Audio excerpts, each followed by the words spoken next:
Hey everybody, it's about 4:41 p.m. on this Wednesday, February 5th, 2014. And I did a cartoon flashback the other day where I talked about chipmunks go to the movies. And I stick by what I said in there. But but the chipmunk franchise overall, I don't think there is not one person that you could talk to that has not been a fan of the chipmunks or the chibettes. I don't think there's not one person that has not been a fan. I said in one video that I did where I talked about movies that need to be on Blu-ray or need to get a Blu-ray release. I mentioned the Chipmunk Adventure that came out in 1987. And ironically, it is one of the movies that is going to get a Blu-ray release in the next month.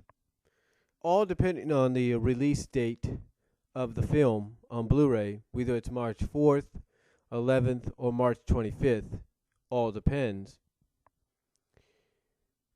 The fact is, it's kind of ironic that within the span of a day or so that I talk about that movie need to be on Blu-ray, that it's actually going to get a Blu-ray release. Now, apparently, we're supposed to get some special content with this Blu-ray. Now, I don't know if it's going to be what we already have on the previous DVD releases, if we're going to have maybe some behind-the-scenes footage, like deleted scenes, additional deleted scenes and all that. I don't know. Are we going to have some additional episodes of Alvin the Chipmunks? Maybe have the Chipmunk Reunion, Chipmunk Valentine. Are we going to have some Chipmunk Go to the Movies? Some episodes from the season that takes place after Chipmunk Adventure? Who knows? I'm hoping more than anything maybe for some deleted scenes, like what was going to be in the movie but didn't make it. And the reason I say this is this is supposed to be the Diamond Edition, if you will. So we'll see what happens. But I can only imagine what it's going to look like on Blu-ray. I mean, already I watched the movie on the Blu-ray player we have, the DVD. I watch it on the Blu-ray player we have that's connected via HDMI cable to our HD TV.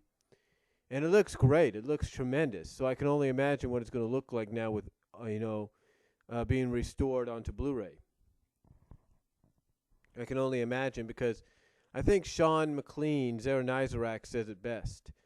When he talked about the Transformers and how people want to see the Generation 1 cartoon series go to Blu-ray, he basically said that, it being 35 millimeter film, if it got a decent transfer from the work prints, which could be done,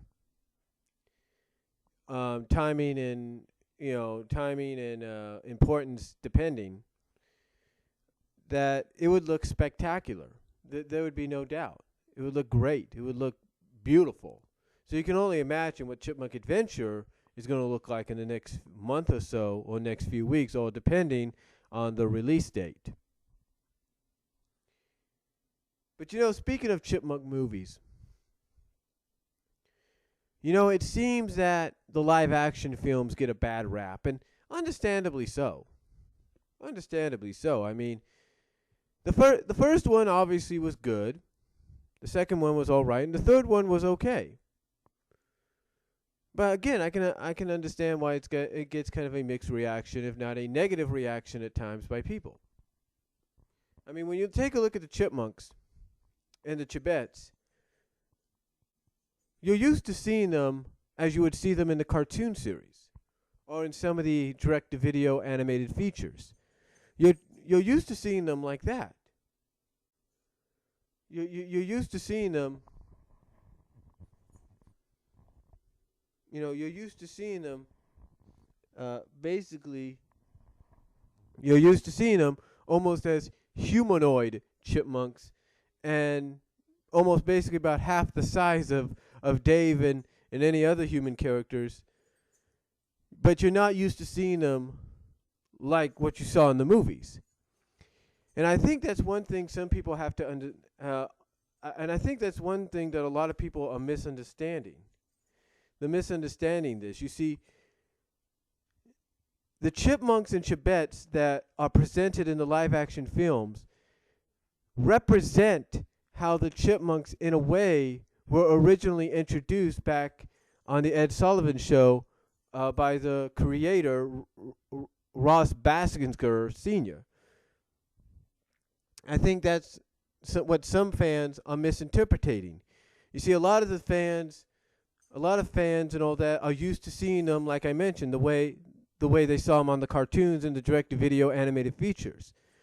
They're used to seeing them like that. They're not used to seeing them looking very chipmunk-like. They're used to seeing them, as they saw them in the cartoons. But again, what they did was pay homage, pay tribute, if you will, to the original creation and to the original design that was first seen on the Ed Sullivan Show. That's what these movie designs of the characters represent. You can hate it all you want. You can dislike it all you want, and that's fine. But basically, the reason you're giving it a hard time, one of the arguments being the character design is not valid. Because if you do your history, not do your history, but if you look up your history or look up the chipmunk history, you'll see that that's how Alvin, Simon, and Theodore first appeared. And if you take a look at it from a more modern standpoint, you might say, well, maybe that's how the chipettes would have appeared if they would have been brought out in that time too. And that's why they did it. That's why they did it. But again, I can understand. I can totally understand how people feel about that. But like I said, and I think they put this in articles when the first movie came out, and even the second movie came out, is to pay tribute to the original way the characters were introduced. To pay tribute, not to, make fun of or anything, but to pay tribute. Now, I do understand as well that maybe the stories at times seem to be repetitive or just don't make a lot of sense. You basically have the first chipmunk, you have the Squeakwool, if you will, which introduces or reintroduces the chipettes into the franchise, or introduces them for the first time in the live action series or the live action films. You basically have almost a retelling of some sorts of the first film's story. And I can understand that. I can. But you're retelling it from the point of view of the newer characters. Well, on the other hand, in the second film, you have the chipmunks who have already been through this from their point of view, trying to tell the girls from their own personal experience, mostly Alvin trying to tell Brittany, hey, don't trust this guy. He's not going to stop until you guys make him rich. And again, it's understandable how people might feel upset about the reuse of those same kind of storylines. It is. It's very understandable. But then you take a look at the third film and you're thinking, well, what was the point of the third film? The third film was to develop the characters even more, to the point that it does hint at the fact that, just like in the second film, the characters do care about each other a lot. And more than just like living in the same house and all that, if you get what I'm saying. It's basically taking that step to really establishing the romantic relationships between the chipmunks and chipettes. That's what it's doing. And again, I understand some people still don't know what was the point. The point was to try to start that roast, take that step in establishing that. You took that step with Jeanette and Simon in the third film. You took that step in a way with Brittany and Alvin, and even Eleanor and Jeanette. Eleanor and Theodore, I should say. Eleanor and Theodore. You took that step. I know I sound like a broken record here, folks, but I can understand how you guys feel about it. I mean, in a sense, if you sit down and you watch the movie, it does make sense. They're trying to get off this island, trying to get back to shore. They're trying to get back to shore to take part in the International Music Awards. And it's understandable that, if you watch it, you kind of get the understanding that that's the plot of the film. The main plot of the film, you got the subplot with Simon thinking he's somebody else. You have the subplot of this Zoe character trying to find this treasure and using Jeanette at the end to try to get it. So that's understandable. That's understandable, and I get that. I get how you guys feel. I don't like it sometimes when I can't understand what the plot point is of a movie or what the reason was behind this situation in a movie. I can understand that. I can. But here's the thing, though. The movies do good. They do financially good.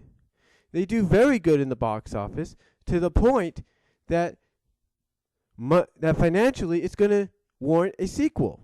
And that's what we're getting next year. We're getting a fourth Chipmunks movie.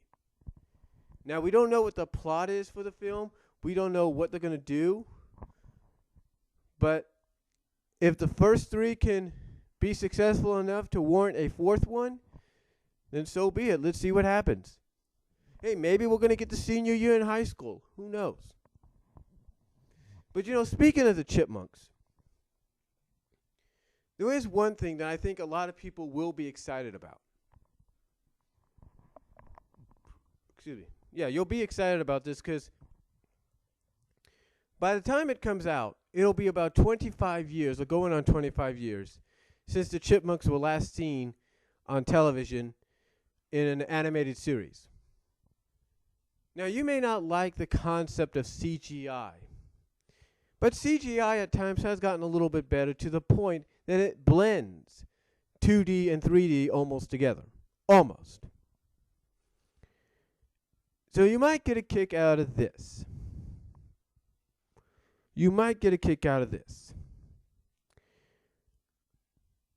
For you see right here at the 12:32 mark, or the 12:30 mark, are pictures of the new Alvin and the Chipmunks, or otherwise known as the Chipmunks and Chipettes CGI animated series. Now, when you take a look at these characters here, take a look at the designs here, you might notice something very familiar. That's right. They look very identical in a sense to the original cartoon designs. But you might also notice something else. You might notice something else, and that is a blending of the live action design. You see, this is what you wanted, right? You wanted the Chipmunks to be like they are. You wanted the Chipettes to be the way they are. Well, with the Chipmunks and Chipettes show coming out in, obviously right now being proposed early 2015, you're going to get that opportunity. You're going to get them in this manner. Now, the only question a lot of people have is, what channel is it going to be on? Well, quite honestly, it looks like you got a few selections to go with. You could do Cartoon Network, but it might get lost in the shuffle there.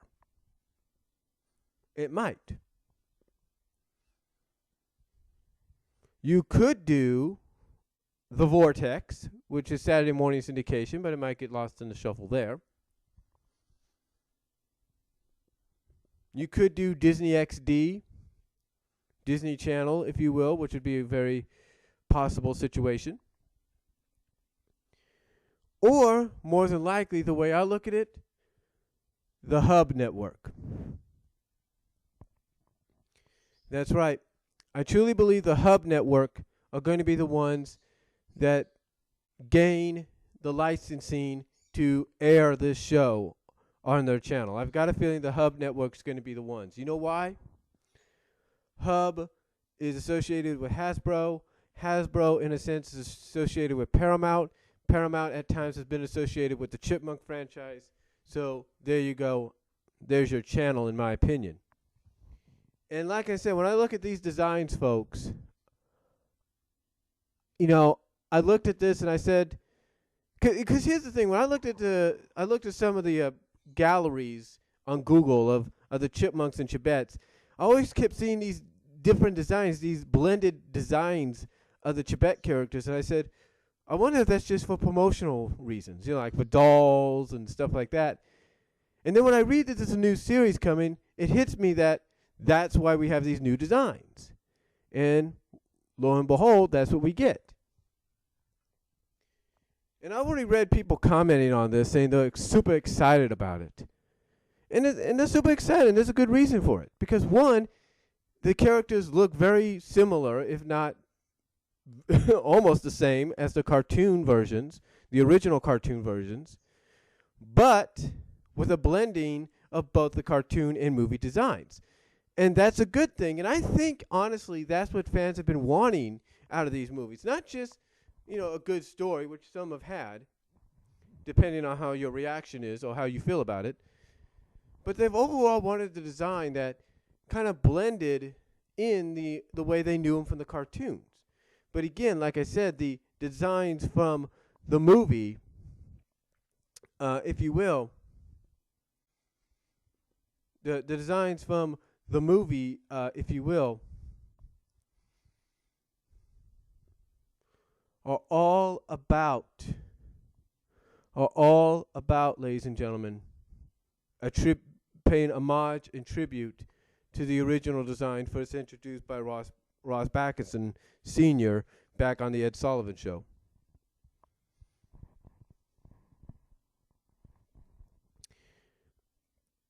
So, ladies and gentlemen, that's why we had the designs that we did in the movies. And again, it still kind of makes me wonder why they would get a bad rap. I mean, I understand, like I said, the movies can be... Now, I understand, as I've said before, how people feel, and I understand people look at the movies and think, they're cheesy.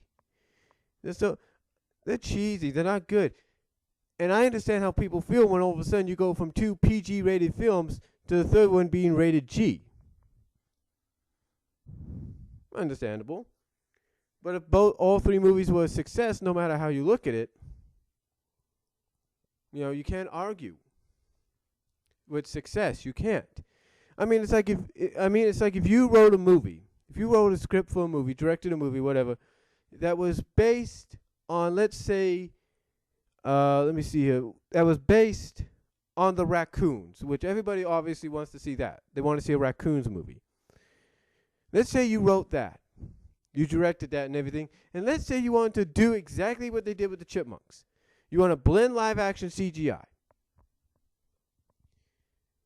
And let's say your movie comes out, and even though some fans are critical about it, get mixed reaction, box office wise, it's a huge hit. What would that tell you financially from a box office standpoint? Financially, that you should do more. That if you got this much coming in, and your movie's at the top of the box office, or at least in the top 5, top 3, it's going to warrant a movie, or a sequel. And that's what it does. Sometimes the sequel does come out directly to DVD and Blu-ray. There's no doubt about that.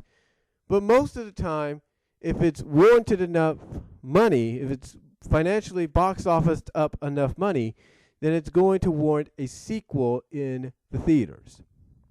And that's what the 3 Chipmunk movies did. And when you watch them, they're good. They're very, very good.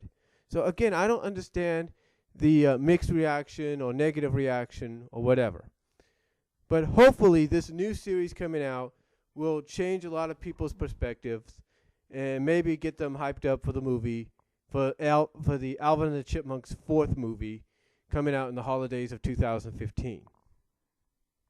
So that's all I'm going to say on it, though. But again, for anybody that's giving the live action films a lot of flack, rewatch them and try to look at them from a more positive outlook.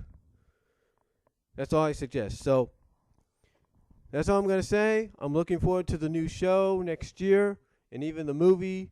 And that's about it. And I'll talk to you all later. Take your time in listening to this. I know it's a long one.